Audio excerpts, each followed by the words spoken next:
Pirang city youth officials sa syudad ni Naga otomatikong nagbuta sa saindang pwesto makaliis na magsumitir nin COC.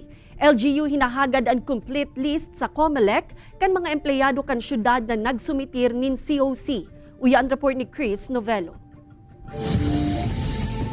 Tulong city youth officials kang Naga City LG ang otomatikong resign sa saindang pwesto makalis magsumitir kan saindang Certificate of Candidacy para sa paabuto na barangay SNSK election sa Oktubre.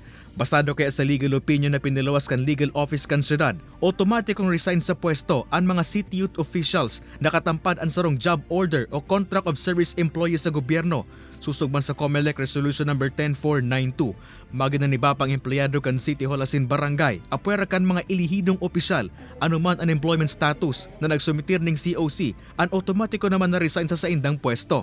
Naghahagad po kaming ito pong complete list ng mga nag-file po sa COMELEC para po ma-check naman sa HR si mga kung may mga empleyado po kita nag-file, so automatic po to resign na sinda.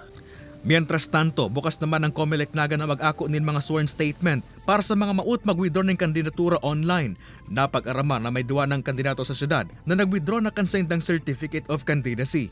Ang gusto pong mag-withdraw, ma-file lang po sa katong sworn statement of withdrawal.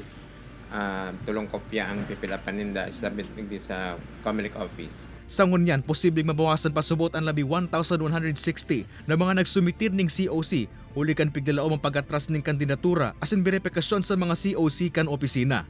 Kay banan si Carlo Abunita, Chris Novelo, Balitang Bicolandia.